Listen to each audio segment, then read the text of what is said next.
संदीप जी। अब समय हो गया है आज के शुभ विचार का। प्राकृतिक वस्तुएं हमें बहुत सुंदर संदेश देती हैं, लेकिन दौड़ती भागती जिंदगी होने के कारण अपना हमसे वो संदेश छूट जाते हैं, हम कुछ नहीं सीख पाते हैं। कैसे हम प्राकृतिक चीजों से संदेश ग्रहण कर सकते हैं, ये बता रही हैं प्रख्यात प्रेरक डॉक्टर मोनिका आज के शुभ विचार में।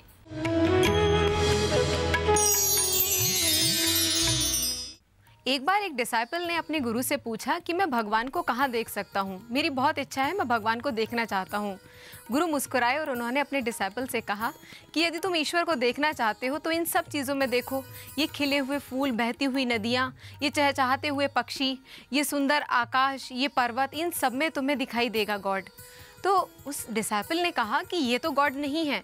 तब गुरु ने कहा कि God is no body, God lives in his godliness. God अपनी दैव्यता में रहते हैं और अगर तुम इन सब में महसूस कर पाओगे तो तुम्हें गॉडलीनेस भी दिखाई देगी। हमारे अंदर दो तरह के शरीर का वास है, एक है हमारा स्थूल शरीर और एक है हमारा सूक्ष्म शरीर। स्थूल शरीर को हम ग्रॉस बॉडी कहते हैं जो हमें दिखाई देता है, और एक होता है हमारा सूक्ष्म शरीर। ये बिल्कुल उसी तरह से है जैसे हम मैक्रो से माइक्रो की तरफ जाते हैं। देखिए, टेक्नोलॉजी के शब्दों में अगर आप देखें तो जैसे जैसे टेक्नोलॉजी मैक्रो से माइक्रो की तरफ जाती जा रही है, वैसे वैसे टेक्नोलॉजी उतनी एडवांस होती जा रही है और उतनी उसकी वैल्यू भी ज़्यादा होती जा रही है। आज आप मार्केट में जाइए, जितने छोटे गैजेट होंगे उनकी कीमत उतनी ही ज़्यादा होगी। तो जैसे जैसे हम हमारा टोटल कॉन्सेंट्रेशन हमारे स्थूल शरीर से, हमारी ग्रॉस बॉडी से हमारी सूक्ष्म बॉडी जो हमारी इनर स्पिरिट है उसकी तरफ लगाने लग जाते हैं, हमारी वैल्यू भी धीरे धीरे बढ़ने लग जाती है। इसको और बेहतर तरीके से समझने के लिए एक एग्जाम्पल ले सकते हैं।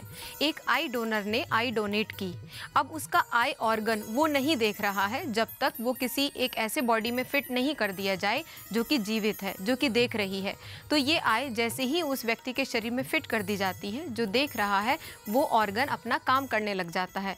वो शक्ति जिसकी वजह से वो ऑर्गन काम करता है, वो बैटरी, वो पावर हाउस, वो ऊर्जा, उसको हम हमारा सूक्ष्म शरीर कहते हैं। अब दो तरीके से इसमें ग्रोथ होती है। जैसे हमारा ग्रॉस बॉडी ग्रो करता है from childhood to adulthood and then to our old age, उसी तरह से हमारा सूक्ष्म बॉडी भी ग्रो करता है, हमारा सूक्ष्म शरीर भी धीरे धीरे बढ़ता है।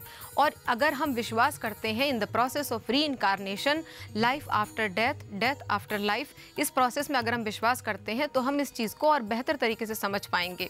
अभी कॉमनवेल्थ गेम्स के इनॉग्रेल सेरेमनी में आपने देखा होगा, एक छोटा सा बच्चा था तबला वादक, और उसने तबला इतना अच्छा बजाया कि सारे लोग मंत्रमुग्ध हो गए। सभी लोग उसकी भूरी भूरी प्रशंसा कर रहे थे कि कैसे इतनी छोटी सी उम्र में इसने इतना सुंदर कारनामा कर दिखाया। बहुत सारे लोगों को हम कहते हैं कि दे आर बॉर्न जीनियस। ये जीनियस कहाँ से आती है?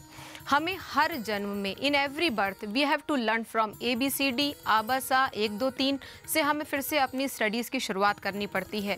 लेकिन जो हमारा सूक्ष्म शरीर है उसकी हाइटनिंग ऑफ स्पिरिट हमने जहाँ तक ले ली है, नेक्स्ट लाइफ में वो वहीं से आगे होता है। अगर हम इस पूरी प्रोसेस को समझ लेंगे तो ये भी समझना हमें बहुत ज़रूरी हो जाता है कि जो सुप्रीम पावर है वो खुद को एग्जिबिट करती है, वो खुद को प्रदर्शित करती है अलग अलग रूपों में। In the Hindu mythology we believe in the theory of incarnation. हमारे यहाँ इनकारनेशंस हैं कि जो ये सूक्ष्म शरीर है, जब ये उन्नत होते होते इस अवस्था में पहुँच जाता है कि ये देव तुल्य हो जाए, तभी किसी न किसी देवता का, किसी न किसी अवतार का सृजन इस धरती पर हो जाता है।